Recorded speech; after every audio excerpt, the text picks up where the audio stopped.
día de hoy vamos a estar Alejandro Sandoval, Elena Fernández, Margarita Becerra, Pedro Camacho y yo, Javier Sandoval. Y el artículo del día de hoy es de Fronteras de Psicología y es hipótesis también está publicado en enero de 2016 y habla acerca de la predicción del sueño. El REM, el sueño REM como un código prospectivo. Y aquí está el autor, Sue Llewellyn, de la Facultad de Humanidades de la Universidad de Manchester, Inglaterra. Bueno, el artículo que vamos a presentar hoy habla acerca precisamente de lo que es el cerebro predictivo, que es lo que hemos venido revisando con Carl Friston, pero que desde hace un siglo está con algunos conceptos de Holmes, y exactamente que corresponde a esta visión ahora del cerebro bayesiano, que es un cerebro predictor matemático, ¿no? Se habla precisamente como una inferencia, como si hubiera esta inferencia precisamente como una máquina bayesiana, que el cerebro estuviera prediciendo exactamente lo que va a pasar. Y aquí se está estudiando el sueño REM como un identificador de asociaciones del pasado.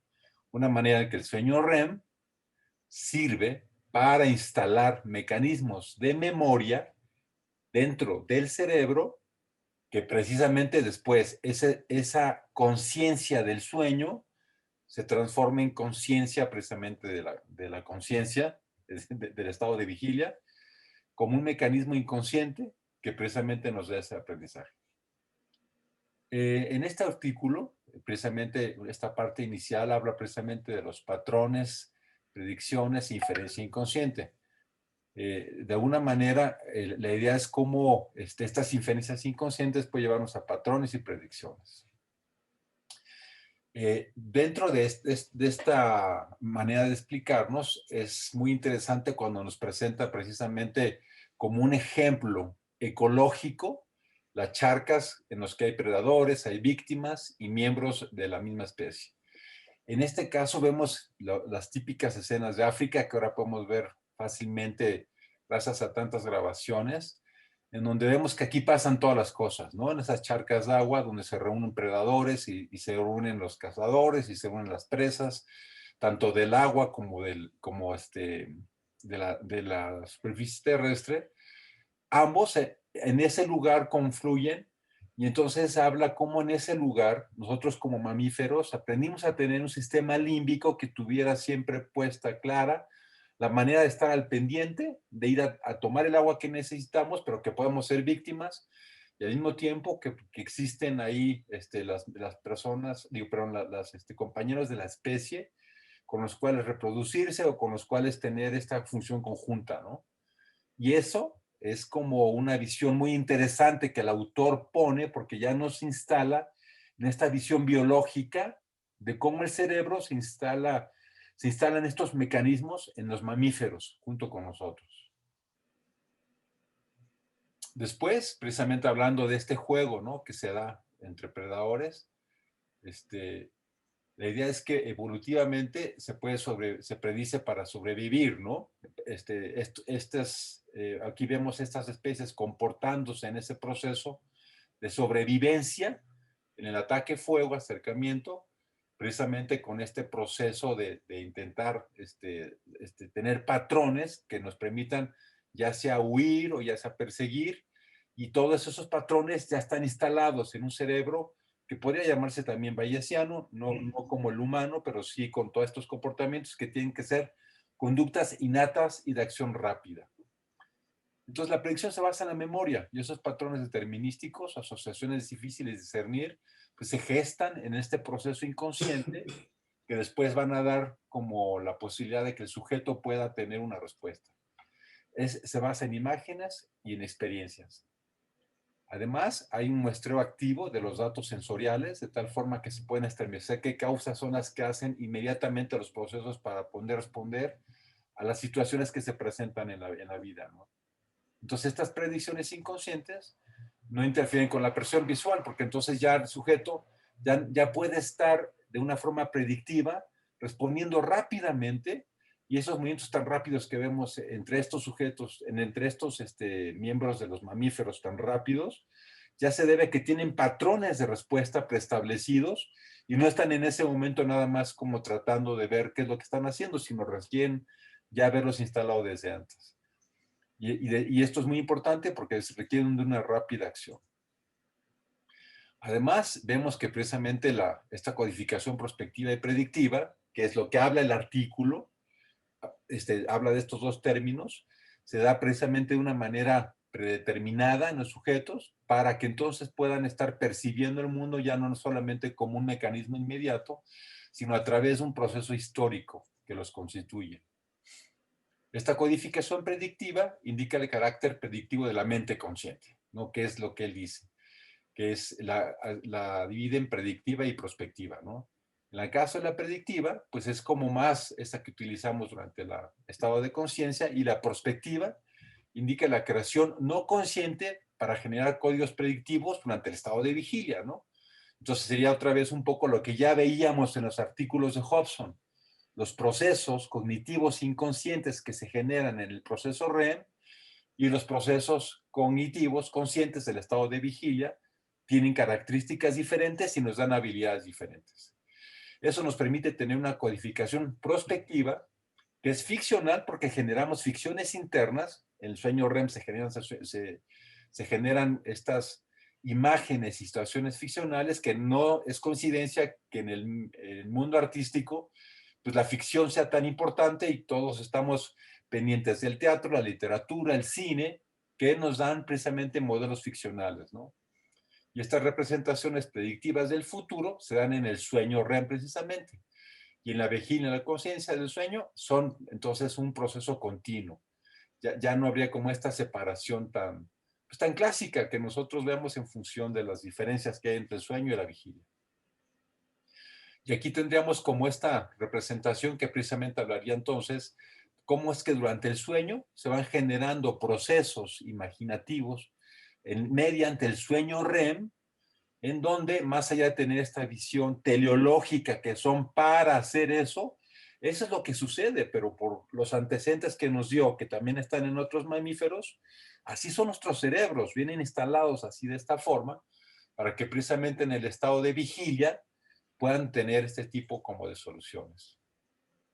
Entonces aquí, en esta diapositiva, hay un poco la presentación de diferentes datos que nos hablan cómo es que el sueño REM y la actividad no onírica son procesos que tienen una codificación prospectiva, ¿no? Que habla como de esa memoria del pasado y hacia el futuro, se tienen puentes para entender esto. Se logra gracias a que hay una memoria asociativa, en este caso son imágenes, los sueños son imágenes, y somos muy visuales los humanos, ¿no? En estudios ya, precisamente de resonancia magnética, se ha encontrado esta conectividad cerebral del REM, y es consistente con lo que se hace cuando se hace la información con ese pasado. Además, está muy cargado emocionalmente, hay un efecto anticipatorio, y 70-95% de los sueños describen eventos emocionales. En el sueño REM se ha descrito muy frecuentemente el miedo a la ansiedad, que si se dan cuenta tiene que ver con estos mecanismos básicos de otros mamíferos también. Además, con la deprivación del sueño, se ve que se retiene más bien lo negativo. Y también el autor propone que esto tiene que ver con una situación de sobrevivencia, ¿no? Y además se ha visto que frecuentemente en el sueño REM hay conductas como exploración, forrajeo, que sería una forma de traducir, comer y navegación espacial, en espacio tridimensional, pues. El otro aspecto importante que habla el artículo es acerca de que la poda de la redundancia, que esto hablaba desde antes Hobson, el artículo que vimos nosotros, Hobson, la poda de esa redundancia que según Hobson tiene el sueño, dentro del soñar, incluye la fusión y la vaguedad que permite la abstracción o la generalización, ¿no? Se encontraría precisamente en ese estado intermedio. Y esta descontextualización original permite que se pueda generalizar del contexto original para aplicarse a otras cosas, que sería un poco lo que habla la deconstrucción, ¿no? Es un poco la teoría de la deconstrucción.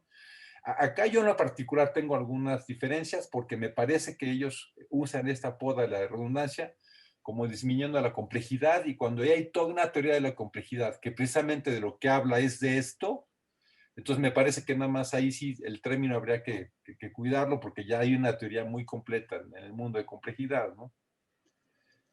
Y luego, un poco la idea de esta imagen es hablar de esto, ¿no? Cómo hay una recompensa, el peligro de interacciones competitivas que son muy emotivas, que son tan frecuentes, y estas se dan en el sueño REM y que después van a funcionar como una codificación prospectiva en el proceso del despertar. Asimismo, nos habla el artículo precisamente de cómo es que durante el sueño REM también se hacen esta especie de entrenamientos hacia las similitudes y hacia los objetos escondidos. Y eso habla mucho de cómo es que se da este proceso, ¿no? Entre las presas y los predadores de las imágenes que ya veíamos. Además, el aprendizaje inconsciente de patrones repetitivos del sueño predice precisamente estos efectos predictivos de eventos del futuro. Y ahí se conectan pasado y presente. Estos estudios que son muy importantes, que hemos visto que cuando los sujetos son despertados en sueños REM, tienen 32% de incremento en la resolución de anagramas, en contraste con los pacientes que son despertados en sueños no REM. Y eso es interesante porque entonces nos habla un poco de cómo esta habilidad del sueño REM nos permite tener una serie de soluciones de otro tipo de problemas que no tiene que ver con lo específico. Entonces, digamos, también se ve esto en este tipo de estudios porque hay mejor solución de las diadas no obvias, ¿no? Como sería ladrón y error, que otras que son más obvias como caliente y frío, ¿no? Entonces nos habla esta capacidad del sueño REM para producir ese patrón mucho más como suelto, abierto. Y aquí también una forma de representar cómo es que en el sueño REM se mejora esa correlación con palabras que son más sueltas, con patrones no obvios, pero que son finalmente, nos dan la posibilidad de también de tener una situación más creativa y que es interesante porque corresponde a esa parte de la fórmula de Friston que hemos venido revisando, de la energía libre que tiene que estar ahí para producir trabajo.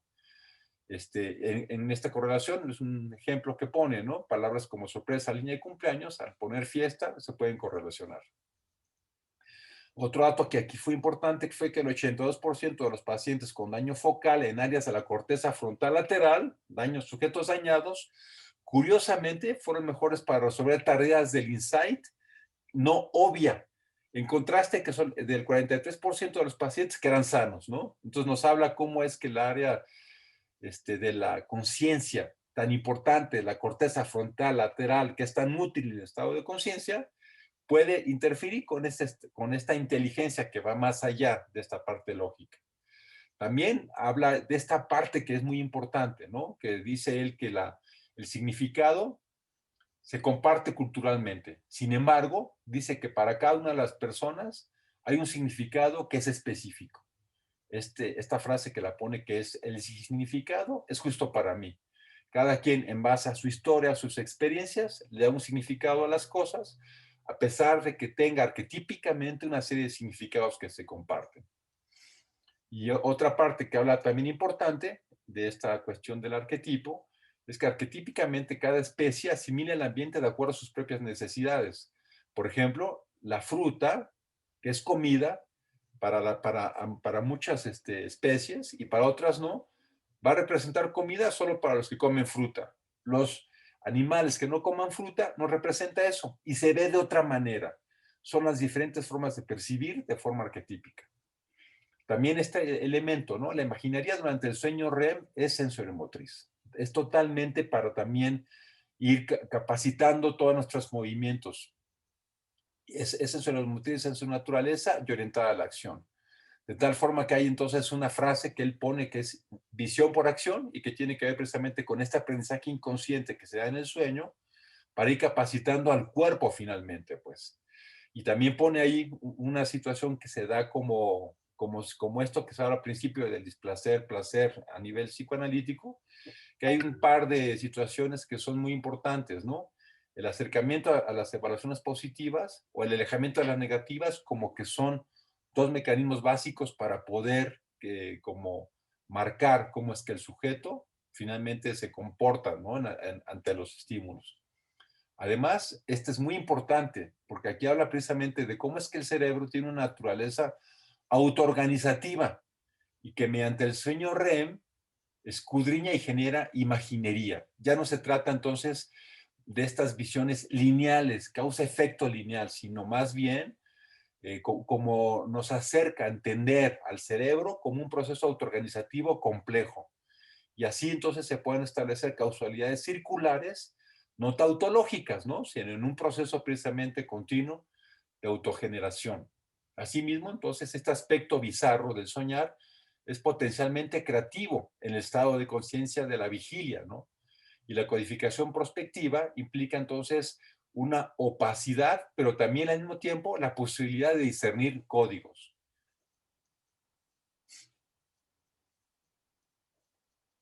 Ahora, también nos recuerda el principio de Occam, que tanto nos habla también Friston, en donde vemos que cuando tenemos dos variables, y una sea mucho más simplista para poder explicar las cosas y la otra sea mucho más, aquí usa la palabra compleja, pero precisamente yo pensaría que habría que usar otra palabra porque ya es tan importante la teoría de la complejidad y para nosotros es muy trascendente, que es más complicada, con más cosas, hay que irnos por la más sencilla, ¿no? Que es precisamente la más simple. Esta sería la representación de la navaja de Occam, en donde lo más sencillo pues va a funcionar más que lo más complejo, más complicado. Por otra parte, también nos habla cómo es que el significado depende de las necesidades, de los deseos y las experiencias de cada sujeto. Así se privilegia el insight del significado. Y cada sujeto, entonces, es su mejor intérprete.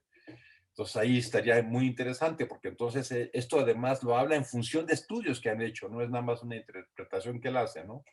Lo hace en función de ciertos estudios. Y el estudio de las conexiones del sueño REM es similar al estado de default de la vigilia, ¿no? De tal forma que precisamente ese estado de default de la vigilia tiene también ciertas formas de funcionamiento que anteriormente nosotros no entendíamos, ¿no? Decíamos, bueno, en este que está pensando, bueno, pues está en estado de default, está integrado también, ¿no? Y luego habla de esta parte tan importante, ¿no? Porque le sigue dando esa visión biológica de evolución. Evolutivamente se forman dos códigos prospectivos, uno que es probabilístico, novio de eventos anteriores, y el otro que es de secuencias, que constituyen los caminos hacia lugares de importancia. Y lo ve entonces desde esta visión muy de los mamíferos que tienen que saber qué caminos tienen que recorrer, y el otro que es mucho más como de esto, de lo holístico. De tal forma que entonces las ensoñaciones priorizan los fenómenos que permiten la sobrevivencia. 95%, en estos estudios, por ejemplo, que muestra aquí, donde 95% eran sueños REM, se vio que 79%, en dos estudios son, ¿no? 79% de sueños REM se basan en movimientos de piernas. En los contenidos se veía que en 92%, 92 y en otro estudio 94%, se trataba de ser perseguidos, de caerse en 87% uno y 76% en el otro, y una persona que vive que estaba muerta en el 75-69%. Estos son estudios, ¿no? Bueno, muy bien. Pues entonces, esto es un poco las ideas generales del artículo. Ahora Alejandro nos va a compartir la pantalla para que podamos seguir en la lluvia de hora de ideas y ya podemos pasar al conversatorio.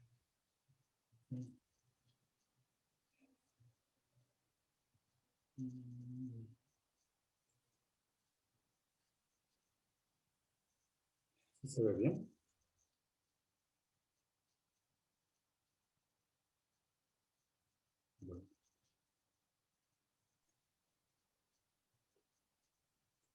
Bueno, mucho es parte de lo que ya venía diciendo Javier, que sí, el artículo es muy interesante, ¿no? Porque está hablando precisamente de estas dos dimensiones que van relacionando todo el tiempo, ¿sí? Que lo separan en una codificación prospectiva y codificación predictiva, ¿sí? Bueno, son dos niveles que uno se ve consciente, el otro se ve consciente, y juegan con esa idea, ¿no?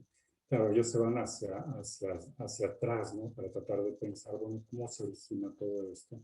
Y que de hecho pues, es un atributo de nuestra especie y de muchas otras más. Ellos mencionan que en términos evolutivos, la habilidad para predecir rápidamente la implicación de los datos sensoriales mediante las expectativas derivadas del discernimiento de patrones extraídos de experiencias pasadas obviamente mejora la supervivencia y las capacidades para lidiar con el mundo.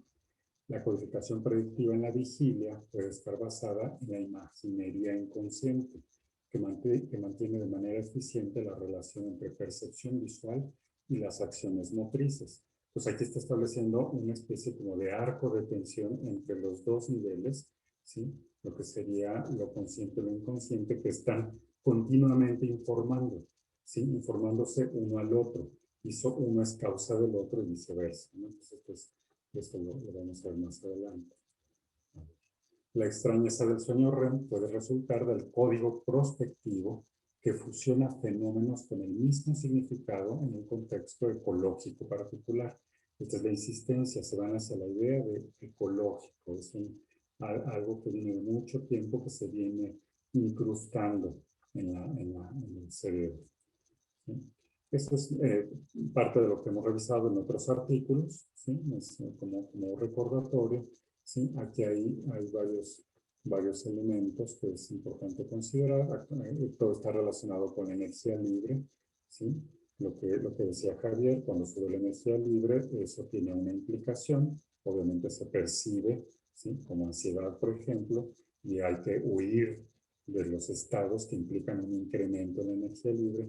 O bien, cuando disminuye la energía libre, eso implica estados de bienestar y hay que acercarse, ¿sí? Todo esto se va dando precisamente en la codificación del cerebro, de donde, por lo que son los dos niveles, lo que viene del cerebro, que sería basado en códigos, son las predicciones que van de arriba hacia abajo. Lo que viene de todo el mundo sensorial, ¿sí? Digamos que está tomando muestras del mundo, son las sensaciones, y se llaman expectativas condicionales. Expectativas condicionales porque están condicionadas en las sensaciones. En otro artículo habíamos visto cómo estas expectativas condicionales se pueden leer como creencias y las predicciones se pueden leer como deseos. El encuentro entre estos dos lados, los deseos y las creencias, está realmente diseñado para que se disminuya, se minimice la energía libre, ¿sí? Y también la resolución o la cancelación, por ejemplo, de la tensión, ¿sí? Cuando se minimiza la energía libre, implica ahí la detención en uno de los niveles, o bien, si no se cancela, si no se minimiza la energía libre, se va subiendo de nivel, ¿sí? A las distintas áreas del cerebro para tratar de entender lo que está pasando en el mundo. Este es uno de los artículos de Friston, ¿sí? Que lo que plantean es, bueno, ¿cómo se minimiza la energía libre? Y todo esto tiene sentido porque en el sueño lo que está planteando Lewin es precisamente que se conserva todo esto. O sea, sí se sigue manteniendo la idea de minimizar la energía libre, ¿sí? Lo que dicen en los artículos, al menos en la vigilia, la energía libre se puede minimizar, ya sea, por ejemplo, cambiando el input sensorial, ¿sí? A través de la acción, ¿sí? O bien cambiando las predicciones, que es lo que termina siendo la percepción. ¿Sí? Cambiando las predicciones al mismo tiempo es cambiar el modelo del mundo con el que yo, ¿sí? Me enfrento y trato de entender lo que está pasando. Entonces el encuentro de predicciones y sensaciones va generando errores de predicción. Esto en la vigilia tiene sentido porque, bueno, o sea, el cerebro crea un escenario, de hecho esculpe el entorno, esculpe lo que está pasando en el mundo y lo va ajustando de acuerdo a los datos sensoriales, ¿sí? Por eso se dice que la percepción es una alucinación constreñida por el dato sensorial, ¿sí? Entonces las sensaciones lo que van haciendo es van moldeando aquello que yo estoy percibiendo. Lo que no explica mi modelo va generando errores de predicción. Entonces así se va haciendo el interjuego, que es todo esto se da de manera dinámica, al mismo tiempo. Uno no es sin el otro, todo está junto, ¿sí? El problema, claro, es para explicar en el sueño.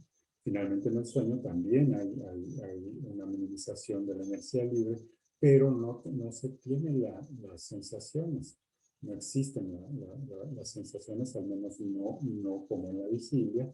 No, entonces el cerebro de alguna manera se libera, ¿sí? de la necesidad de entender el mundo externo y se concentra en el modelo del mundo interno, ¿sí?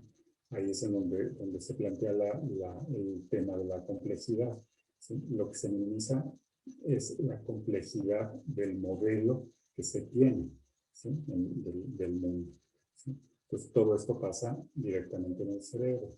Las sensaciones serían memorias, ¿sí? Entonces serían memorias que se activan, por ejemplo, por esto que veíamos, por las ondas pontogeniculo-occipitales, finalmente crean un estado, cambian el estado en el cerebro. Sería un tipo de sensación, pero lo que hace es que se evocan memorias, ¿sí? Memorias asociativas. Entonces, lo que se ve en los sueños son las memorias asociativas. Y bueno, básicamente era la idea aquí. La acción, antes de cambiar, la acción obviamente no es acción en el mundo, es acción dentro de el mundo virtual que se está creando, pero la acción tiene una correlación en el sueño, que es la emoción, ¿sí? Como dice la etimología, ex motio, es movimiento hacia afuera, movimiento, las emociones son movimientos, de hecho son sedimentos de acciones, ¿sí? Ya sea de acercamiento o de alejamiento. Entonces, se cumple, digamos, las ideas de Friston en la vigilia se cumplen también en el sueño. Entonces, el artículo ofrece una perspectiva evolutiva del sueño REM como una forma de codificación prospectiva que identifica un patrón probabilístico de eventos pasados. Este patrón es representado en una imagen inconsciente, asociativa, sensoriomotora, que le da soporte a la cognición en la vigilia, a través de su movilización como código predictivo. Entonces lo que les decía, están interactuando continuamente. Es código prospectivo, sería en la fantasía, en el mundo del inconsciente, y en la vigilia eso está directamente relacionado con lo que sucede como código predictivo, ¿sí? Pero están continuamente interactuando. El sueño REM constituye entonces una forma de código prospectivo basado en la imagen, que esto es una idea interesante, ¿sí? Las imágenes tienen la cualidad, la habilidad de poder fusionarse, ¿sí? Muchas veces relacionándose a través de sus sentidos, a través de sus intereses, a través de sus pasados históricos, etcétera. Pero finalmente la imagen es plástica, ¿sí? Entonces se puede jugar literalmente con ella. Entonces estos códigos prospectivos se basan en la imagen, que determinan o que identifican, patrones asociativos, ¿sí? Ese código basado en la imagen puede ser retenido a nivel inconsciente y es movilizado para predecir el ambiente sensorial inmediato e interpretar las causas del input durante la vigilia. En ausencia del input sensorial en el sueño REM, solo se reactivan elementos de memorias que identifican un patrón asociativo de los eventos pasados. Es lo que les mostraba. Está cancelada la parte de la sensación, los órganos, la visión, ¿sí? Entonces, lo que se reactivan son memorias. La memoria en sí misma contiene la creación de un sentido. Entonces, se activa la memoria y se activa junto con eso un sentido que trate de dar una explicación a lo que se está percibiendo en ese momento, por ejemplo, en el sueño. Entonces, se va retroalimentando.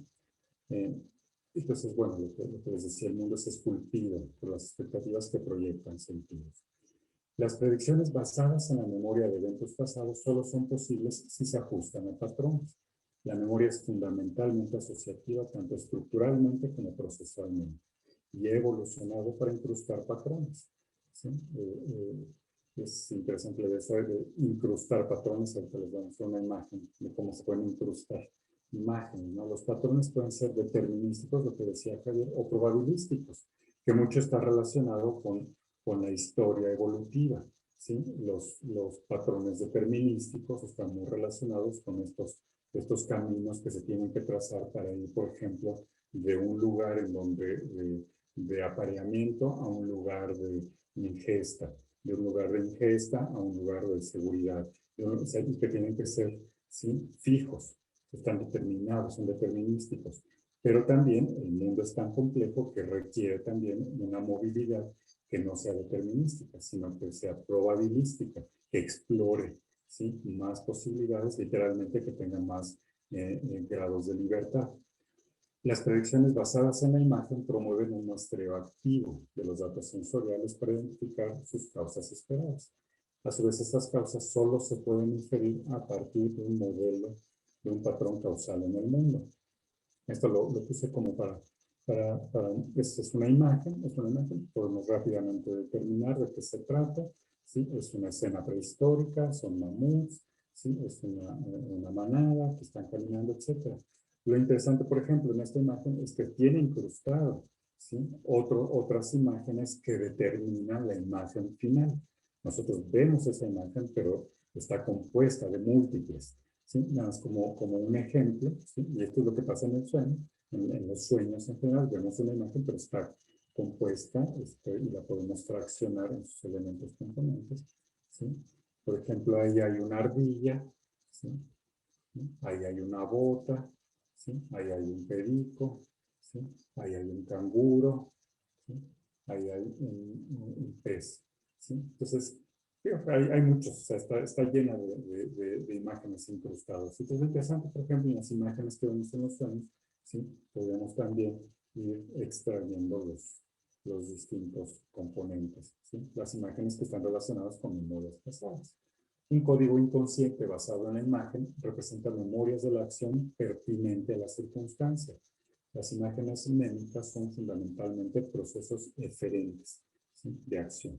La codificación predictiva nos dice que en la vigilia el cerebro anticipa los inputs sensoriales que se van a presentar y de manera activa toma muestras de los estímulos externos para identificar sus causas, ¿sí? O sea, lo que les decía, la percepción es una alucinación construida por el dato sensorial. El cerebro predice lo que vamos a encontrar y de manera activa busca eso que predice que tenemos que encontrar.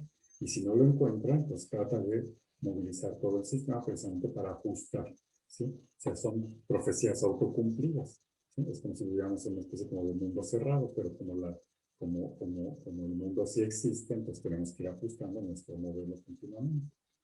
La codificación prospectiva, ¿sí?, a diferencia de la predictiva, se entiende como la creación fuera de línea de los códigos prospectivos que están orientados hacia el futuro y se pueden movilizar como códigos predictivos para interpretar el medio ambiente inmediato en la vigilia, ¿sí? Estas son creaciones fuera de línea, ¿sí? Es la diferencia online, offline, ¿no? Digamos, la ventaja de los procesos fuera de línea es que no requieren el contexto externo, ¿sí? Nos podemos liberar literalmente del mundo para jugar con las memorias. Las memorias que a su vez las utilizamos para predecir el futuro, para ir al futuro, ¿sí? Ese es el sentido, ¿no?, de la codificación prospectiva. Un aspecto clave de los códigos prospectivos es que representan patrones visuales asociativos entre eventos previos y engendran representaciones ficticias o contrafácticas. Los sueños son eso, literalmente, ¿no? Están en contra de los hechos, son ficticios, pero no solamente los sueños. De hecho, los sueños, lo hemos platicado, son la base de lo que decía Javier hace rato, del arte, por ejemplo, ¿sí? Y el arte se abreva literalmente de esos elementos dentro del sueño. Si no, no podríamos entender cómo a alguien se le ocurre, ¿sí?, construir una imagen que sería un abuelito, que a su vez el abuelito tiene ahí, está construido, formado por una pareja, el perro es al mismo tiempo la mano, o sea, hay personajes, ¿no? Digamos, y estos son los sueños, o sea, literalmente es asociaciones. Claro, podríamos decir, se le ocurrió por algo. Y si le puso, el viejito puso un viejito en la cara, y la cara es otro viejito, que a su vez está relacionado con una joven que lleva un niño, etc., podemos decir, pues hay una historia, hay una narrativa, y a lo mejor existe una relación con la vida del pintor, esto podríamos decirlo, como lo vamos a mostrar en un sueño de Leonardo da Vinci, al final. Se argumenta que el sueño REM es propicio para la codificación prospectiva Esta codificación requiere una conciencia activa y un agente incorporado en su centro, que esto sería como algo interesante. Siempre se incorpora, siempre existe un yo, ¿sí? Que lo vimos en el otro artículo, que tiene algunas variaciones, pero finalmente siempre hay un agente incorporado, ¿sí? Está relacionado con la autoorganización, ¿sí? Y hay una conciencia activa, ¿sí? Entonces, otra forma de conciencia. El sueño puede reactivar preferencialmente las memorias asociadas con las recompensas futuras y las que se espera sean relevantes para la conducta en el futuro. El sueño hiperasocia diferentes memorias, ¿sí? Que hiperasociar quiere decir también incrementar la conectividad, ¿sí? Ya en términos de las redes neurales. La reactivación de las trazas de memoria se han asociado con la extracción de patrones de mayor nivel de información.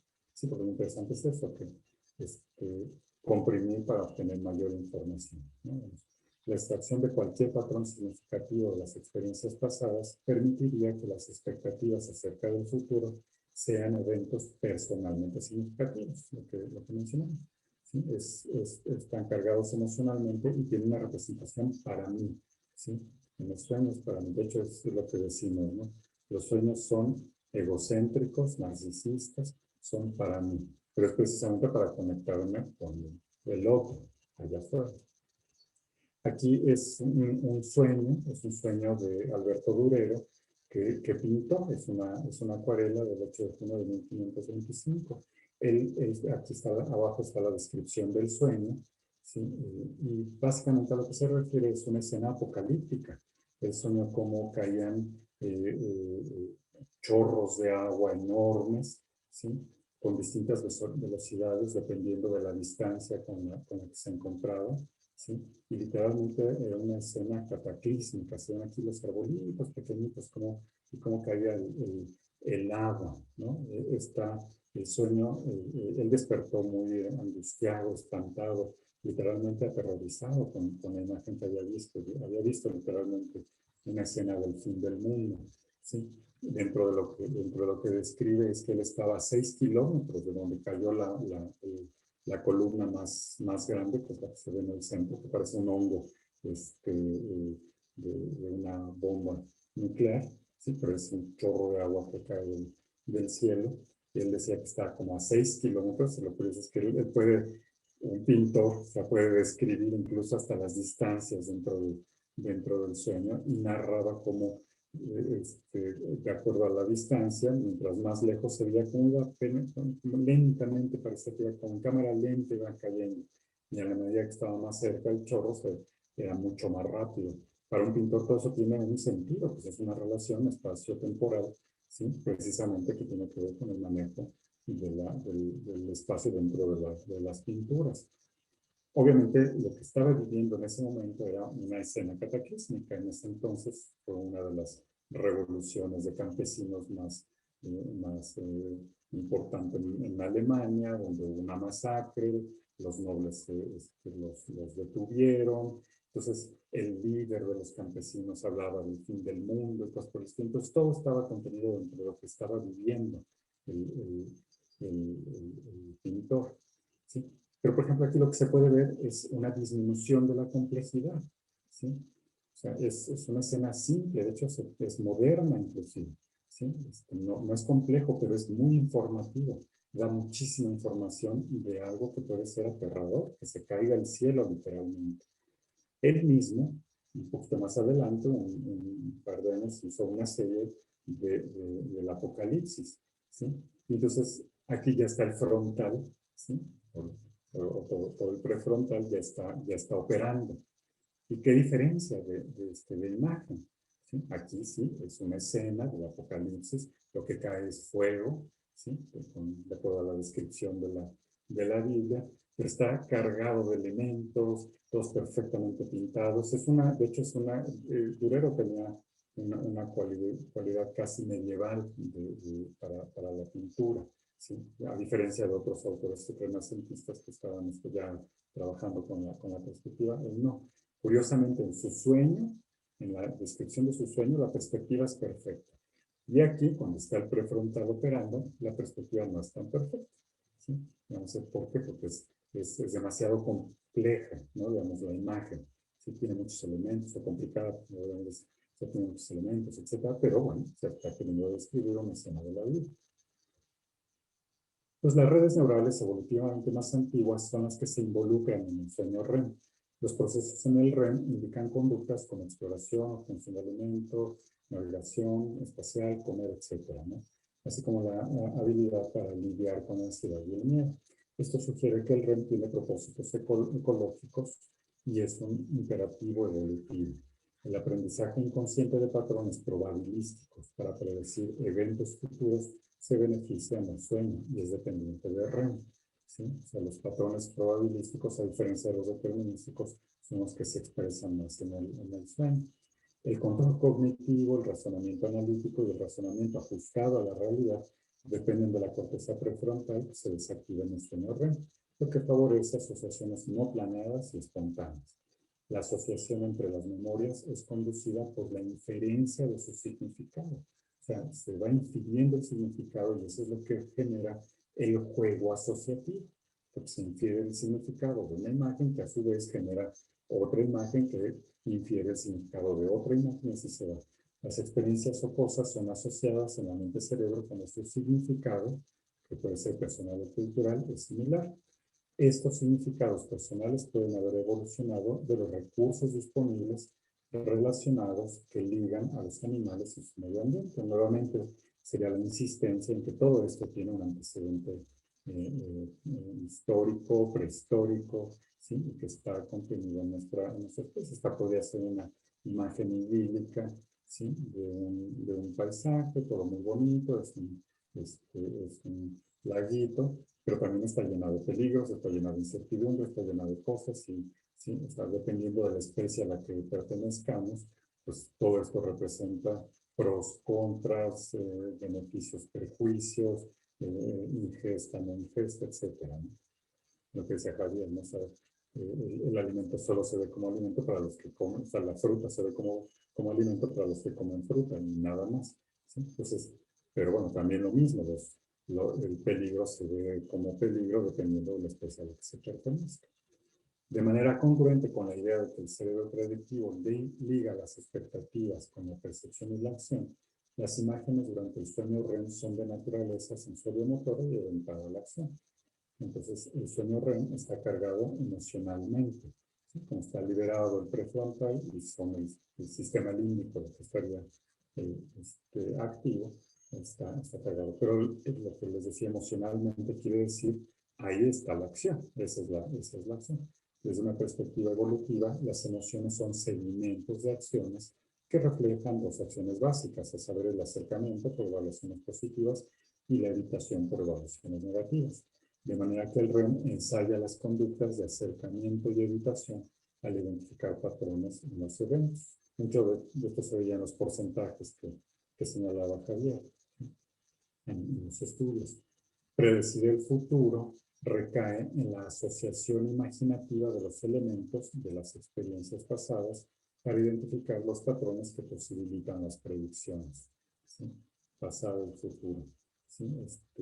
Lo interesante aquí es la idea con respecto a el acercamiento, el alejamiento y la predicción del futuro está basado en la dinámica, lo veíamos en un artículo, de la valencia de las emociones, ¿no? La energía libre. Bueno, esto es solamente como un recordatorio. Cuando se incrementa la energía libre, ¿sí? Esto se toma de la sinusoidal, ¿sí? Cuando se incrementa la energía libre, ¿sí? Se genera infelicidad. Pasar de la infelicidad a la disminución de la energía libre se vive como esperanza, pero la respuesta emocional es alivio. ¿Sí? La felicidad es cuando disminuye la energía libre, pero un cambio de felicidad por incremento de la energía libre, ¿sí? El pasaje es una decepción y el resultado es el miedo. Entonces, las emociones básicas pueden seguir la dinámica de la energía libre. Como lo señala Friston, el muestreo activo refleja la naturaleza autoorganizacional del cerebro. El 67% de los sueños REM muestran elementos extraños, incongruencias, indeterminaciones o discontinuidades, mucho basado precisamente en la plasticidad de las imágenes. ¿sí? Las mismas imágenes permiten todo eso porque se van a la esencia de la imagen, que es un patrón asociativo, y se van mezclando las imágenes a través de ese significado que puede ser personal y cultural. Hobson y Friston sugieren que el sueño reduce la complejidad del modelo. ¿Sí? Eso es lo importante. Por eso aquí la palabra complejidad, como dice Javier, es diferente, pero ellos se refieren solo a la complejidad del modelo. ¿Sí? Todos los elementos redundantes para optimizar el código predictivo durante la vigilia.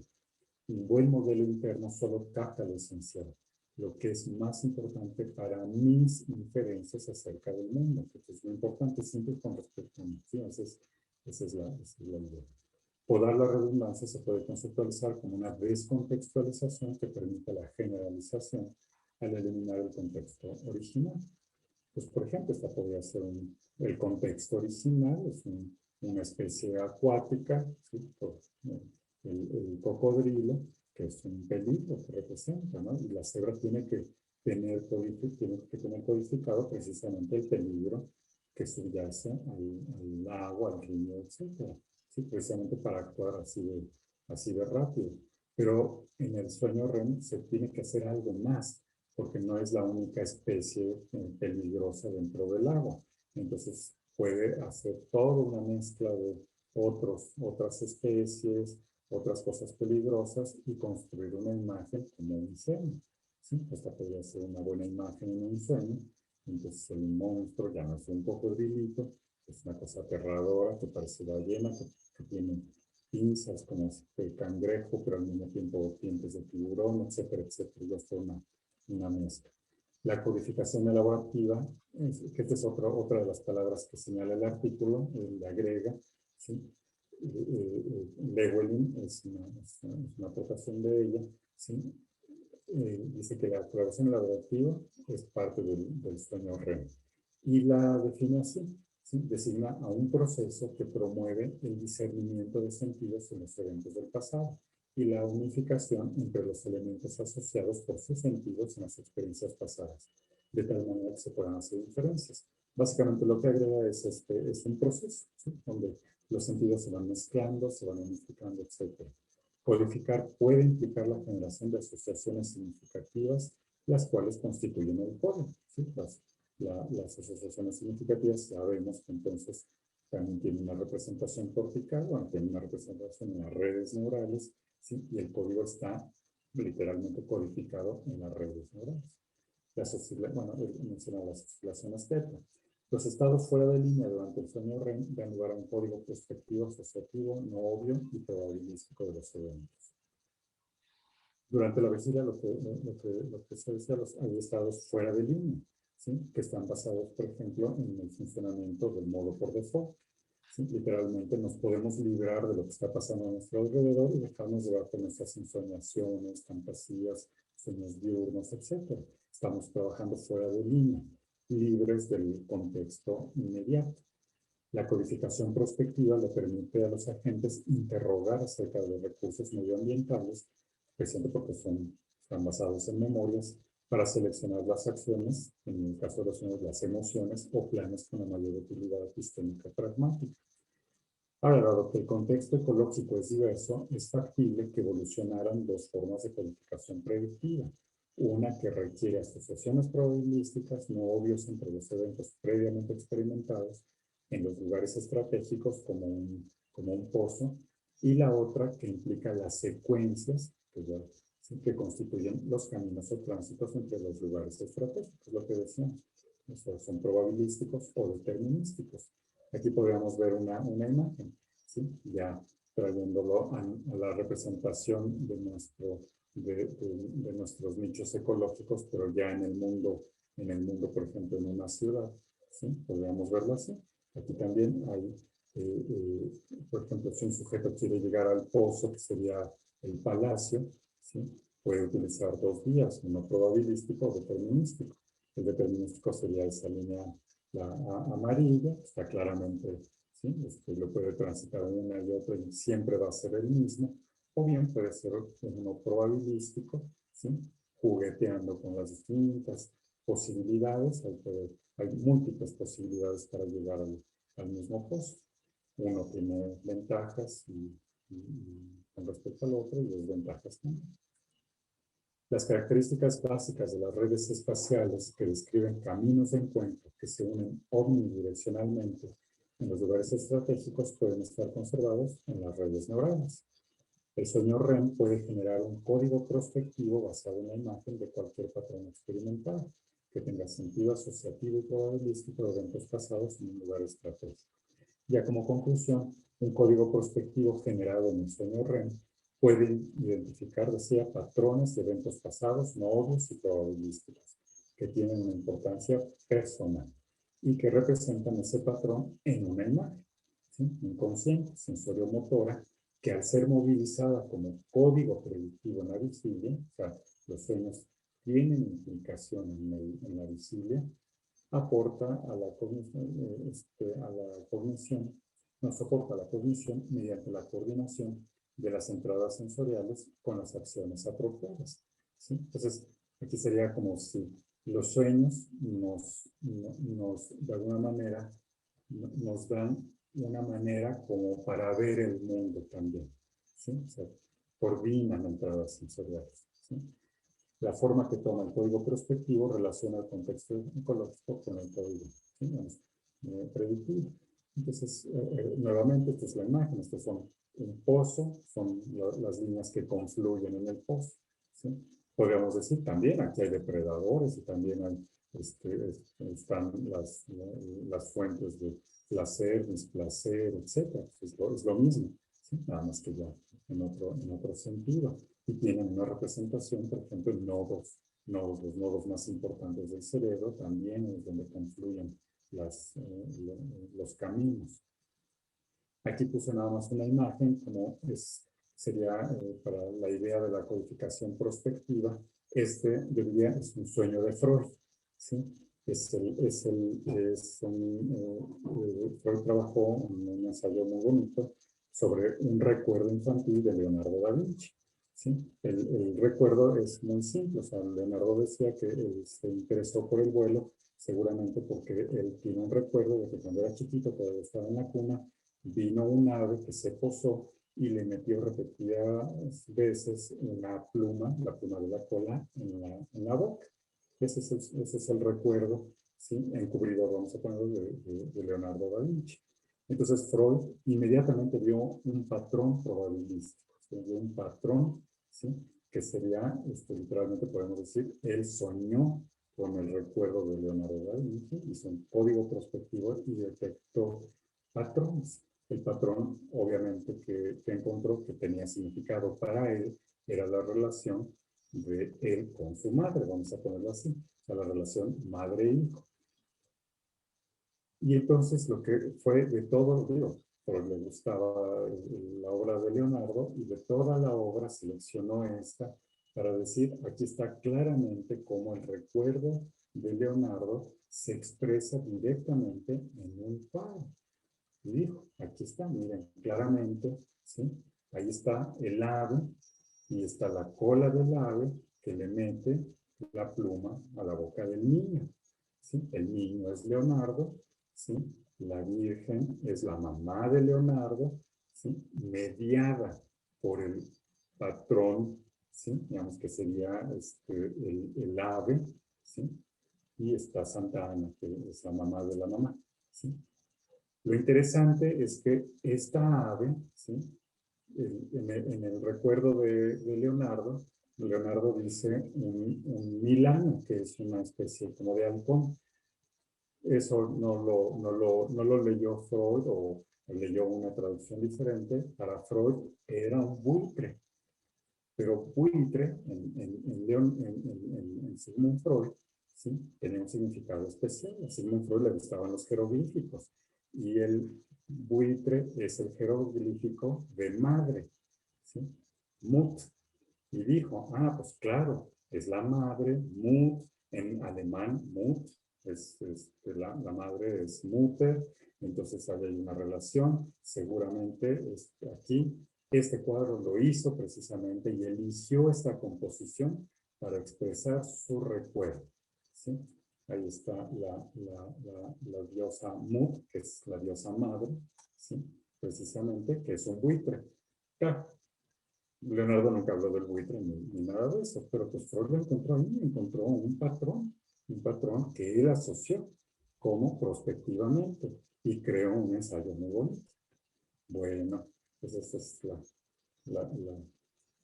final de la presentación. ¿Ya me sacaste? Pues muy bien, ya está, gracias. Pues empezamos los comentarios, ahora sí que tanto que comentar y tan poquito tiempo, así que a ver quién empieza a comentar.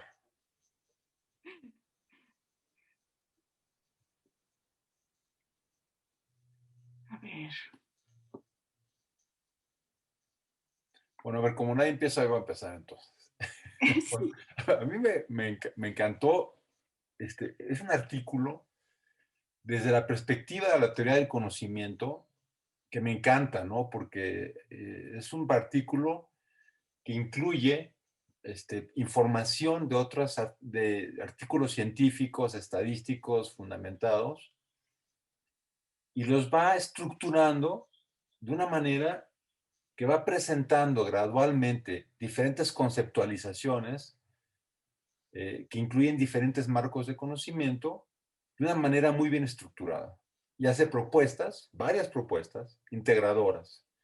Yo diría que el artículo en sí, que nos habla temáticamente de cómo el sueño REM es un proceso que genera imágenes y que da una manera de aprendizaje de conciencia durante el sueño, que luego nos va a dar procesos de conciencia durante la vigilia para poder aprender. Esa que es el tema, la manera en que está hecho desde la perspectiva epistemológica es igual de congruente, porque es la reunión precisamente de diferentes conceptualizaciones con diferentes métodos y que los estructura de una manera muy bien eslabonada para finalmente dar su idea. Entonces es un artículo que combina una metodología basada en evidencias por los artículos que está presentando de las neurociencias que ya se conocen y que al mismo tiempo va generando de una manera muy estructurada sus ideas, va incluyendo diferentes aspectos y finalmente genera sus conclusiones.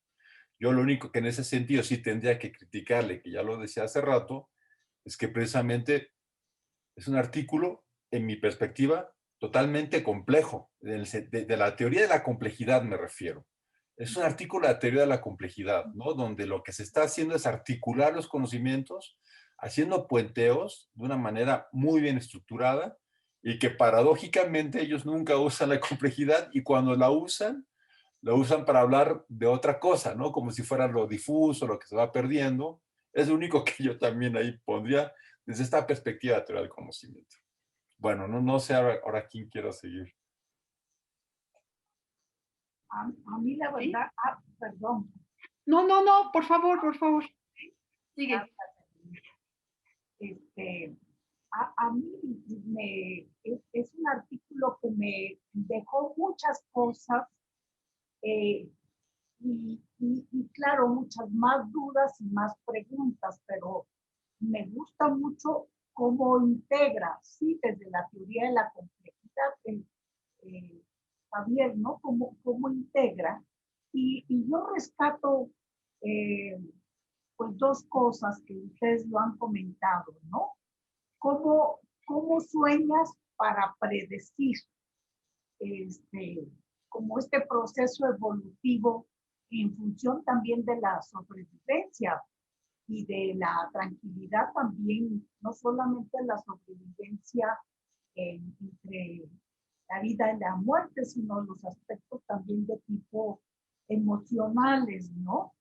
Y entonces, esto es como los sueños REM, pues como están cargados de estas emociones, sobre todo estas emociones de miedo y ansiedad, pero también de júbilo, es como, como soñar para ensayar, ¿no?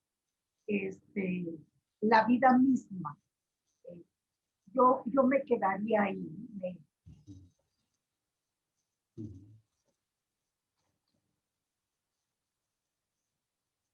Sí. Elena. Sí, bueno, dos cosas. Por un lado, la importancia que tiene los estados fuera de línea para poder entrar a una predicción probabilística, que es la que necesitamos para entender qué sucede con la conducta de los seres humanos. ¿No? Esto me hace pensar en que quienes somos analistas y terapeutas nos es indispensable el sueño REM, ¿no? Como una manera de elaborar, integrar todo el material complejo que estamos recibiendo de nuestros pacientes a lo largo del día.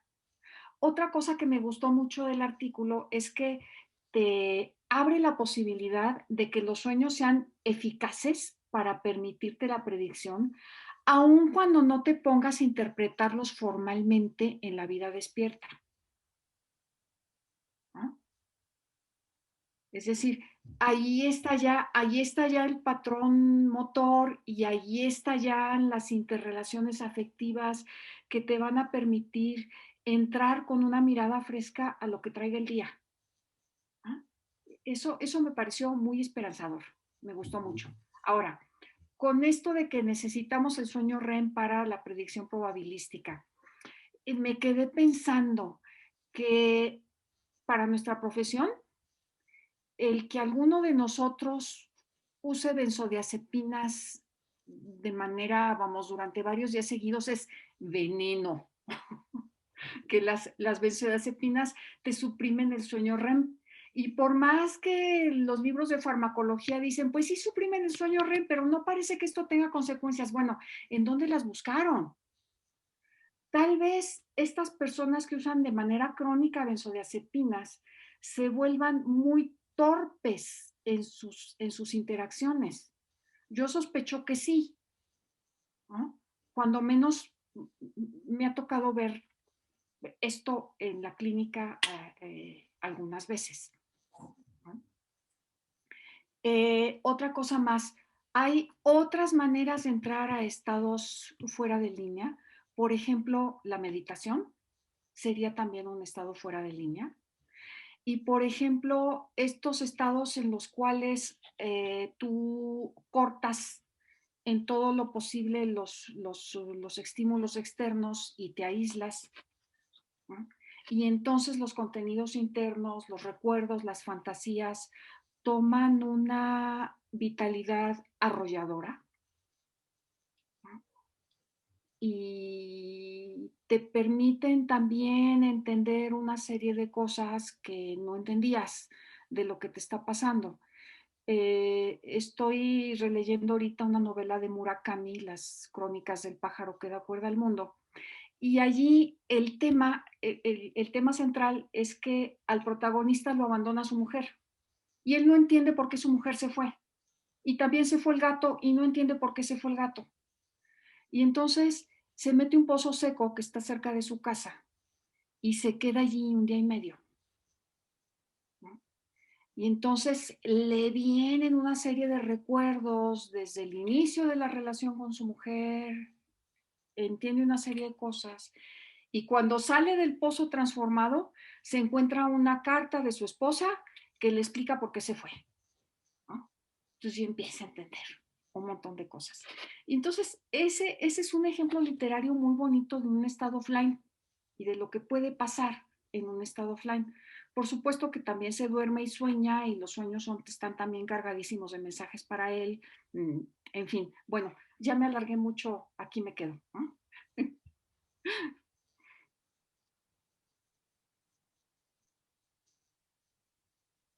A ver, ¿voy yo? Voy. Hubo dos cosas que se me hicieron muy interesantes, que es cómo hace el fenómeno de abstracción o de agrupación, ¿no?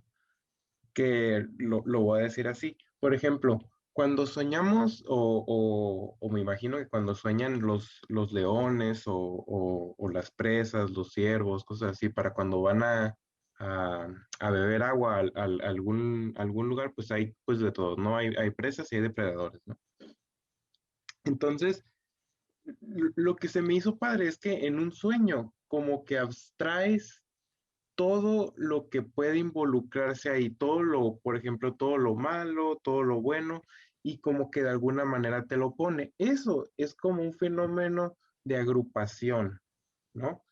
Y como que vi que eso sí se repite en varios de los sueños. Eso se me hizo padre, ¿no? Porque los fenómenos de agrupación, aunque nosotros parezcan que no tienen sentido, pues se pueden agrupar. Por ejemplo, enero, febrero, marzo, abril, mayo, se puede agrupar en una categoría que son los meses, ¿no? Entonces, eso se me hizo algo padre que podría ser que está haciendo el cerebro. Y la otra cosa lo noté mucho que usar esa palabra, es basado en imágenes, ¿no? Pero cuando nosotros soñamos, no solo viene basado en imágenes, ¿no? O sea, nosotros también incluso podemos sentir en el sueño, podemos escuchar en el sueño. Y eso de basado en imágenes me hizo nada más pensar en un ciego, ¿no? En un ciego, pues también tiene en un ciego de nacimiento, ¿no? Que nunca ha visto nada, que no tiene experiencia con visión, pero tiene experiencia pues con tacto y con sonido. Entonces, a mí se me hace que no solo es un código prospectivo basado en imágenes, como si fueras sordo, sino que tiene que ser basado en todas las sensaciones, ¿no?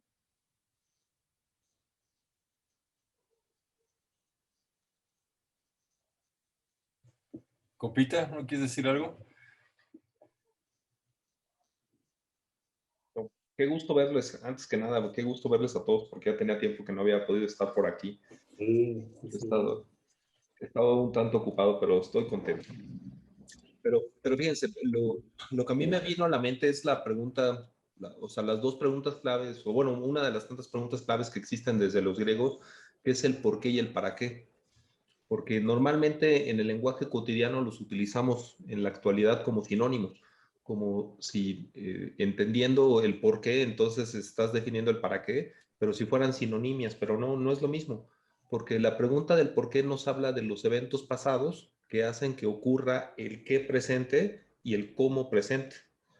El qué presente es solamente define el estado o define la cosa que estamos queriendo describir y el cómo habla de la acción que ocurre dicha cosa. Entonces, la diferencia del qué y el cómo, que es en presente, describe justamente las cosas que están ocurriendo.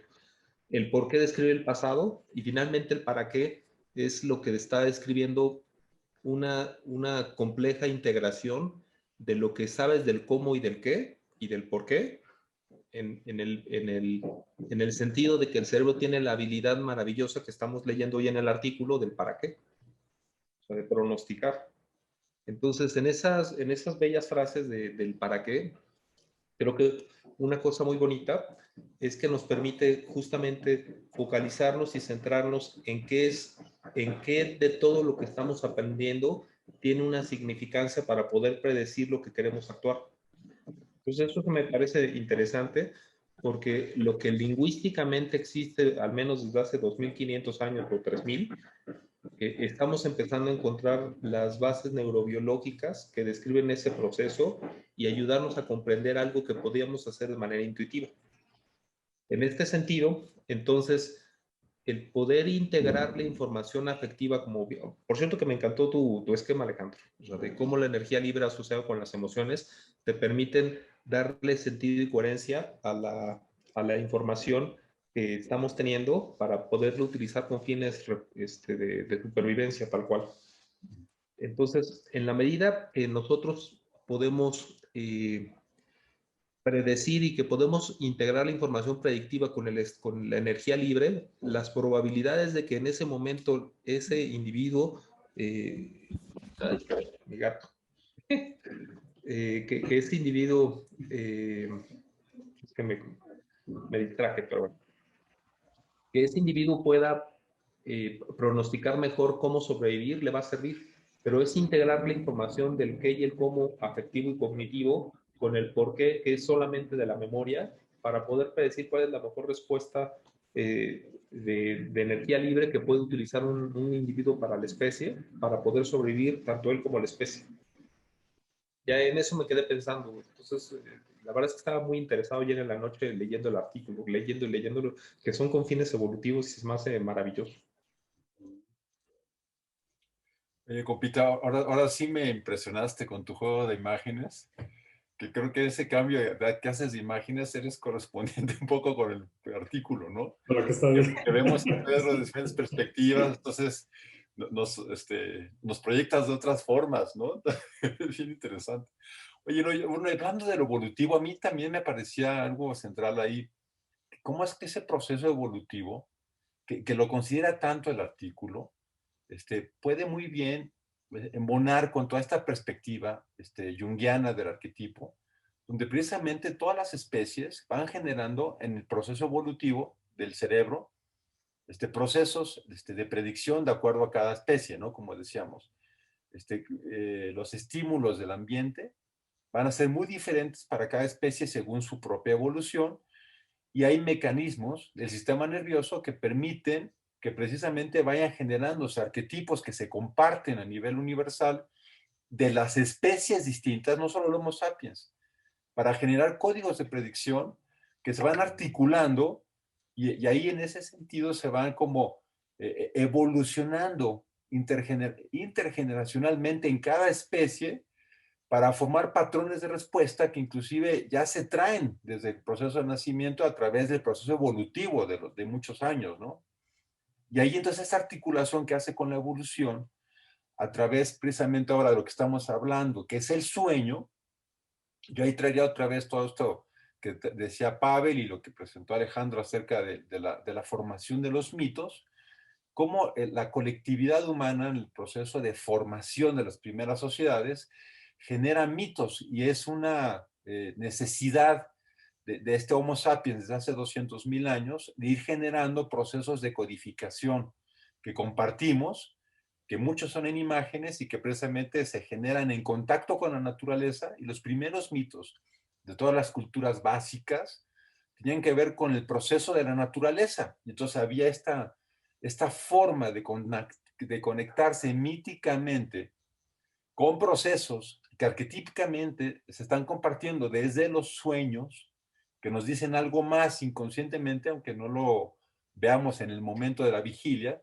y que los vamos compartiendo, y que entonces ahí ahora sí yo pensaría, esta visión de los sueños y los mitos como procesos de creación colectiva arquetípica que van generando mecanismos que se van finalmente luego compartiendo a nivel como social y generan esa cohesión finalmente social, y luego lo dice muy bien el sueño, ¿no? Lo dice muy bien, pero en el artículo, que esos mitos que se comparten colectivamente, finalmente después a la mera hora, como también somos individuos, tiene un significado que va variando, ¿no? Y ahí sería como en esta cuestión muy lacaniana, ¿no? Donde hay un significado y un significante, y donde finalmente eso qué significa para mí. Entonces hay como este juego donde se pueden hacer precisamente estas visiones, en donde es esto que decía Pedro, me parece súper interesante, el para qué, ¿no? Porque esta visión que tenemos en ciencia siempre de, bueno, ahora sí ya sabemos para qué son los sueños. Son para generar modelos de aprendizaje, ¿no? Esa visión teleológica, luego también genera dificultades como de una visión más bien como así son, ¿no? Y así evolucionó, y esta especie de repente, la nuestra, el Homo sapiens, que se apoderó de la naturaleza, luego genera una historia donde la historia europea, que es la que predomina en el mundo, nosotros somos hijos de ese occidente, finalmente le pone tanta atención a todo este proceso, digamos, más racional, más del hemisferio lateral derecho, ¿no? Y luego nos dificulta tener esa visión como más global, que a lo mejor otras sociedades que no evolucionaron como la europea, siguieron con muchos siglos con un equilibrio ecológico natural, ¿no? Una forma de vivir mucho más natural, pues. Fíjate que hablando de otras sociedades, como por ejemplo Oriente. Por alguna vez leí algo sobre los aspectos orientales, pero en función de la filosofía del budismo, ¿no? Como la mejor manera de poder entender lo consciente. Por ahí hay algo. Y entonces se me vino a la mente esto que Pavel también comentaba.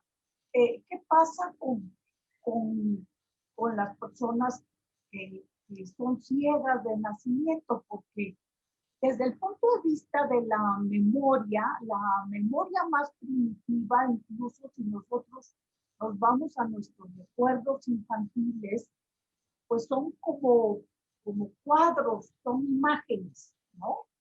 Que tenemos cuando teníamos 3 años o son así nada más imágenes. Y entonces parece ser que el sueño REM que vienen de esta memoria de imágenes que tienen que ver también con una experiencia, pues tiene con este aspecto preverbal, pues, o sea, mucho antes del lenguaje.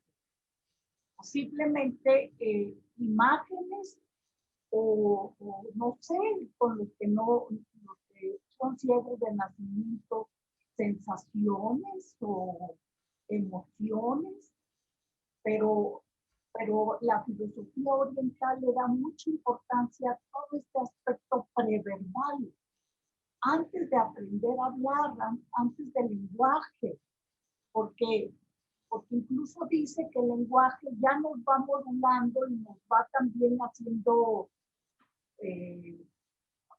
un camino, pues, hacia la manera incluso hasta de pensar, ¿no? Bueno, no sé si estoy muy clara porque es un poquito complejo, pero lo que quiero decir es todo este aspecto preverbal. Y parece ser que el sueño REM tiene que ver con todo este aspecto preverbal.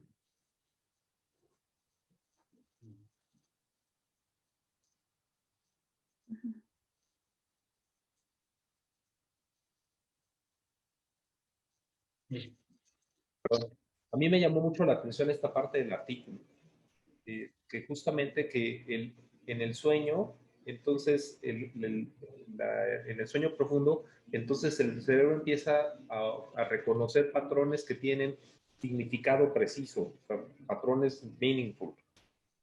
Y esta capacidad es lo que ahorita estamos discutiendo, porque son patrones que el cerebro va decodificando y después de milenios y de millones de años de evolución, entonces el cerebro puede decodificar con base en las emociones qué estímulos tienen mayor salida para la toma de decisiones. O sea, lo que quiero, o sea, hacer énfasis es que esa capacidad de poderle dar ese estímulo a bueno, no, esa valencia pues, o esa característica de que nos diga que esos son muy útiles, esos patrones, viene justamente por el reconocimiento de las emociones. Y tiene que ver con esta cuestión de lo que nos explicó muy bien Alejandro. E integrando una vez más lo que dices de Leonardo, en serio Alejandro, me quedé pasmado con lo que nos enseñaste a ti, pasmado, muy gratamente, porque el objetivo de la terapia en muchos sentidos, psicoanalíticamente hablando, es poder encontrarle la lógica al paciente, o sea, ayudarle a acompañarle a la persona a que encuentre una lógica de sus sueños y de su inconsciente. O sea, los procesamientos inconscientes nos están ayudando a la toma de decisiones en la vida cotidiana. Y entonces cuando en la Biblia José le ayuda a entender al faraón lo que le ocurre con las vacas, pues es psicoanálisis o es una manera de poder encontrar lo que está Es pasando. prospección a 7 años. Sí, Entonces, una prospección de 7 años, qué maravilla. sí, es una maravilla. Es correcto. Pero bueno, en eso me quedé pensando. Sí, yo estaba pensando en esta idea de los patrones significativos. O sea, la idea de los patrones significativos, obviamente, donde agrupan el aspecto emocional, en realidad tienen, como dices, el por qué está relacionado directamente con la conservación del fenotipo, ¿sí? Digamos, y literalmente el fenotipo se crea, ¿sí? en un nicho ecológico específico al servicio de, ¿sí? una serie de movimientos para generar, digamos, al organismo como tal que tiene cualidades de supervivencia. Yo estaba pensando en esta idea como dices, el por qué sería como, si lo viéramos como una trayectoria evolutiva, ¿sí? En una línea, en un extremo estaría el por qué y en el otro extremo estaría el para qué. Si lo viéramos en ese sentido, así como una imagen, la trayectoria, ¿sí? Digamos, genera distintos movimientos. El resultado de cada trayectoria, dependiendo del organismo, es un cerebro, ¿sí? O sea, un cerebro que tiene una especificación muy clara, que tiene una conectividad muy clara, y el para qué es literalmente para conservarse como fenotipo. Entonces, empieza con fenotipo, termina con fenotipo y es una circularidad. ¿Qué es lo que dice Friston en muchos de los artículos? Realmente todo está diseñado para encontrar la evidencia de mi existencia, ¿sí? Todo el tiempo estoy queriendo decirme existo, ¿sí? Esa es una de las Sí, cosas. sí, sí, sí. Entonces, es interesante. Sí, hay muchas cosas en el artículo que se pueden extraer. Ella misma pone uno de sus sueños y cómo lo va articulando también y lo va relacionando, ¿no? No sé si vieron el muñequito, Bacchus, me metí a YouTube y está el muñequito. Sí, está interesante, ¿no? Pero sí, fíjate que yo lo que sí es que yo nunca he tenido pacientes ciegos, entonces sí, la verdad no tendría yo mucha idea. La vía visual son muchas áreas, no es solamente la percepción de la imagen, o sea, son como 33 áreas en el cerebro, y quizá se pueden establecer otros patrones, ¿no? Que no necesariamente sea la imagen como tal, ¿sí? Pero sí, por ejemplo, las relaciones, no me acuerdo si esta Helen Keller hablaba de sus sueños. Algunas lo revisamos, Elenita, ¿recuerdas? Hace Sí, mil con el años. doctor Patiño, sí, sí, sí. Ajá.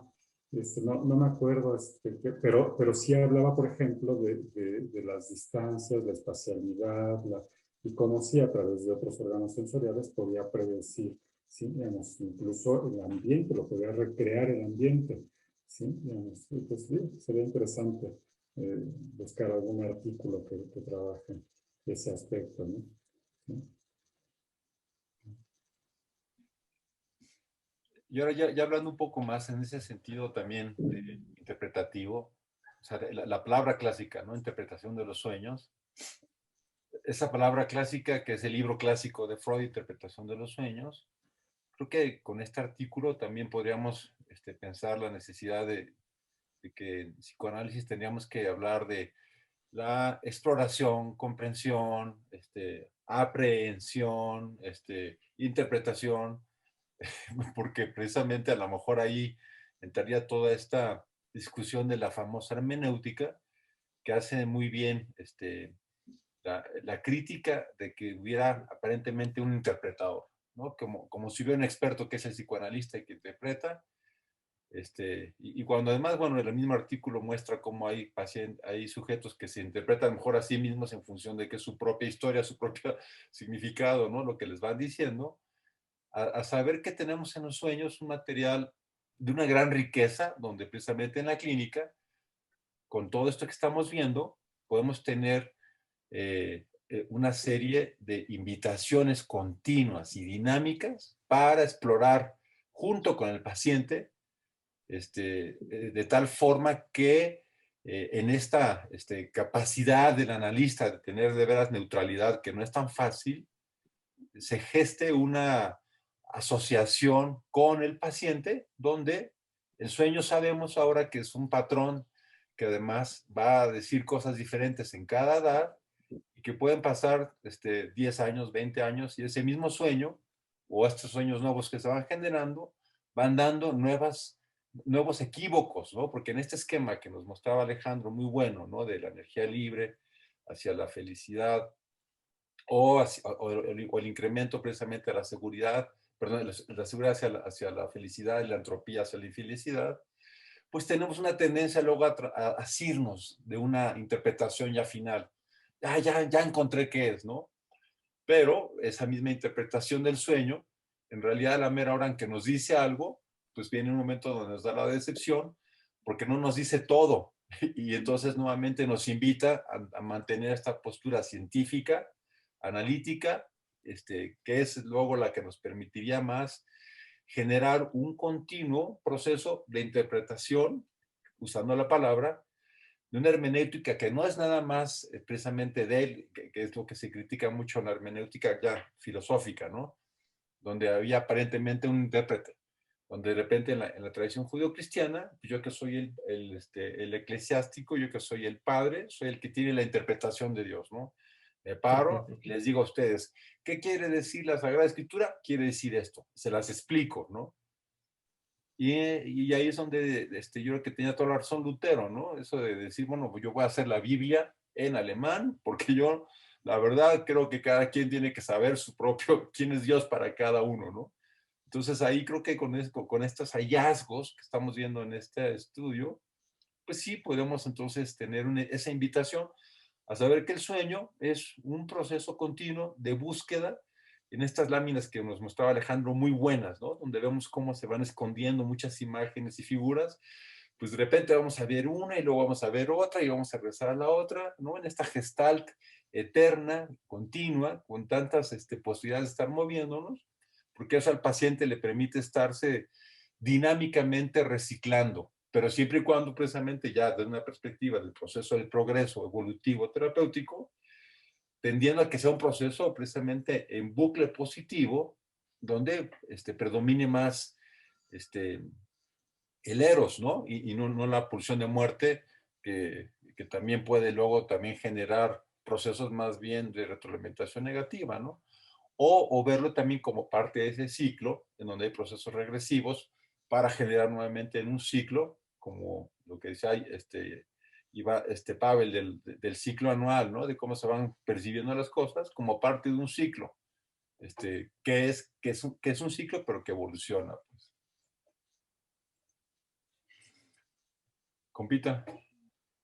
Hay una cosa que también me llamó la atención de todo esto y justamente cuando Alejandro nos acaba de decir ahorita esto de los pathways, de cómo van caminando, entonces también el buen Didier Anciel acaba diciendo después en su obra que el grupo puede ser visto como un sueño y lo dice justamente en la metáfora de que el sueño organiza la información, digo, no utiliza esos términos, pero dice, el grupo utiliza la información para poder generar mejores cosas, ¿no? O sea, para organizar la información, pero el grupo hace la misma función. O sea, tanto el grupo como el sueño son metaorganizadores de la información que agrupan patrones, como lo estamos viendo en el artículo, para encontrar la mejor toma de decisiones.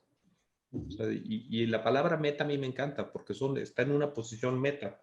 O sea, el grupo y el sueño están en una posición meta para encontrar estos patrones predictivos que nos permitan tomar una mejor toma de decisiones.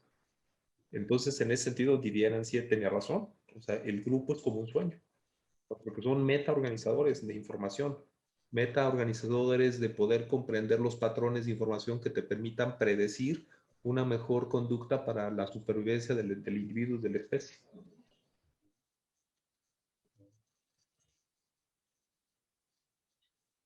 Se nos fue rapidísimo el tiempo. Tenemos que terminar a las 11. Entonces, ¿por qué no hacemos una ronda final de comentarios? Porque ahora sí que se acabó muy rápido. Sí, Elenita. Sí, yo creo que entonces algo que debemos de tener siempre en cuenta los analistas es que es importantísimo poder crear en la sesión las condiciones adecuadas para poder entrar junto con el paciente en uno de estos estados fuera de línea, un estado offline. porque solamente desde ahí puede uno entrar a entender el sueño y a entender el sueño entretejido con lo que le está pasando en la vida diaria de experta al paciente y con lo que está sucediendo en la sesión. Entonces hay que saber salir y entrar, ¿no? Y crear las condiciones para ello. Bueno, ahí me quedo.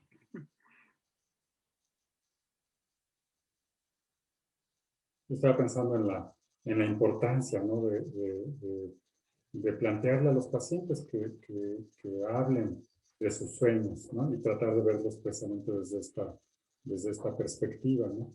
Y de hecho, la gran mayoría se involucra, ¿no? Se mete, obviamente, sí es cierto que algunos se resisten para esto, pero es interesante, y más que en términos de interpretación como tal, así como extraer ahí ¿sí? Y que sea uno como el gurú, más bien ver cómo juegan con las imágenes, cómo asocian unas cosas con otras, literalmente cómo se pueden divertir, porque la gente se puede divertir mucho con las imágenes, ¿no?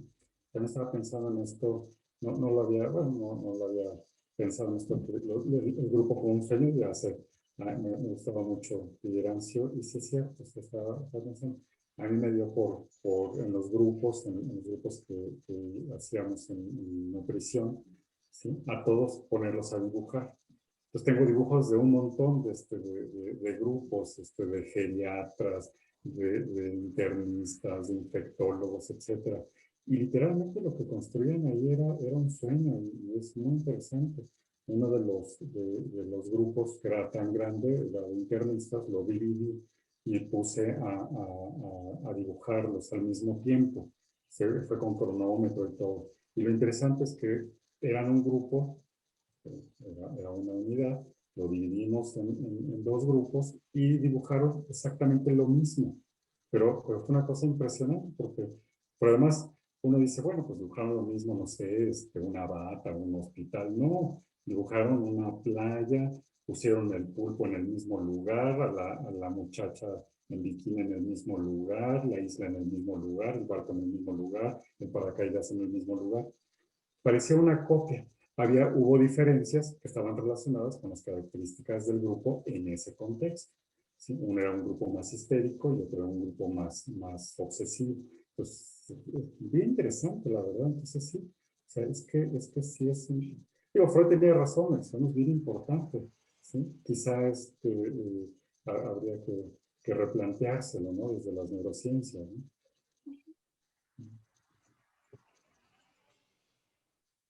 ¿Voy? Sí, Pavel. Voy.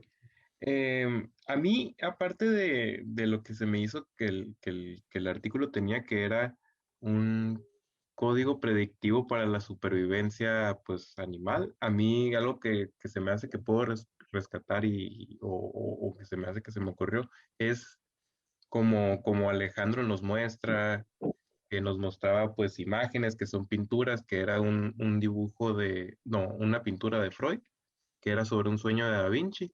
O sea, todas esas cosas, todas esas poesía, todas esas pinturas, todas como las visiones artísticas, yo pensaría que se construyen a partir de un sueño o la abstracción o el proceso de abstracción, agrupación que hacen los sueños. Entonces, eso se me hace muy padre, ¿no? Porque al tener ese proceso de abstracción, generalización, pues puedes crear arte, ¿no? Entonces, eso se me hace una parte muy, muy ingeniosa para tener.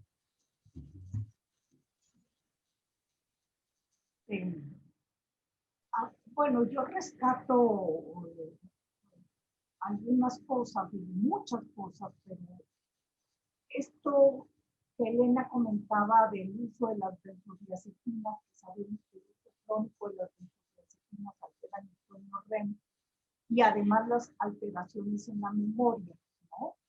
Entonces, no solamente las benzodiazepinas, ahora me recuerdo de algunos antidepresivos que los pacientes se quejan de aumento de ensoñaciones y sobre todo de pesadillas, ¿no?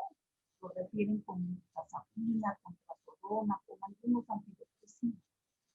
Entonces, sí, la importancia de dar de manera más racional estos medicamentos cuando se requieren dar, ¿no? Porque de manera crónica alterar el sueño REM pues es muy, muy delicado.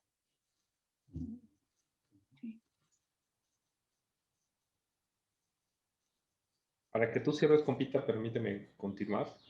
Y fíjate que ya tenía tiempo que no hablaba de esto de las benzodiazepinas, pero pues qué bueno que ahorita Margarita lo insiste, porque yo llevo ya pues, unos 19 años siendo psiquiatra y en serio que cuento con mis dos manos, bueno, con una a lo mejor, la cantidad de personas que les he iniciado una benzodiazepina en estos 19 años de ser psiquiatra. Odio las benzos así, tal cual, porque hay muchos efectos que no son tan útiles a largo plazo. Tienen que ser utilizadas con mucha precisión en periodos cortos. Pero bueno, eso nada más es el anuncio de las benzos. Y en relación a lo que estamos platicando, últimamente yo he estado pensando mucho en la pulsión. Déjenme decirles que el concepto de la pulsión está recobrando una cuestión muy importante en mí, porque cuando Freud define lo psíquico, dice que tiene una realidad en sí misma. Cuando él habla del psiquismo, dice, el psiquismo tiene una realidad en sí misma, que es el psiquismo en sí mismo. Y cuando estamos hablando de la fantasía inconsciente, entonces el psiquismo también tiene una realidad psíquica que es solamente bloques de información. O sea, los bloques de información permiten ir comprendiendo lo que le está pasando al individuo, lo que le está pasando en su entorno y que le permita poner en ese orden simbólico información que le permita sobrevivir a ese individuo y a la especie. Entonces, nosotros somos, al parecer, la única cosa en el universo circundante que ha sido capaz de producir esa realidad psíquica en sí misma y que esa realidad psíquica en sí misma se le pueda transmitir de una manera más veloz que los genes a la siguiente generación. Es decir, la cantidad de tiempo que tiene que esperarse para que una especie pueda transmitir la información genéticamente a través de engramas es muy lenta. Y en cambio, la producción de información a través de la verbalización y del flujo de información a través del psiquismo permite que la transmisión intergeneracional o transgeneracional sea más rápida. Seguramente se me acabó la pila. Ya mejor regresé para acá. Entonces, en este sentido, la pulsión entendida como una parte que es mitad biológica y mitad o parte biológica y parte psíquica, nos designa esta parte de la información que le podemos transmitir a nuestras especies y que no nada más el sueño sea lo que permite decodificar los patrones de información, sino también el grupo. Es decir, cuando nosotros podemos verbalizar lo que estamos sintiendo y pensando y poner en otros nodos de procesamiento, es decir, otros cerebros, esos bloques de información que ya previamente nuestro cerebro analizó, entonces maximizamos la potencialidad de que se encuentren soluciones viables a corto plazo en nuestros grupos. Y pues bueno, entonces, por cierto que voy a dar un curso de metapsicología kayesiana por si están interesados o por si alguna de las personas que está viendo ahorita nuestro canal, tómenlo, porque le estamos echando muchas ganas para que en otras sesiones sinteticemos el pensamiento kayesiano para que sea legible. Ya, compita, muchas gracias. Muy bien, pues yo nada más me despido. Yo celebro que haya artículos que puedan hacer un proceso estructurado que da entrada a todas las áreas del conocimiento, ¿no? Aquí a este artículo se le puede entrar por donde quieras. Entonces, por eso, para mí es celebrar que se escriba así, ¿no? De una forma abierta, incluyente y compleja, ¿no? Y simplemente despedirnos. Muchas gracias. Hasta la próxima.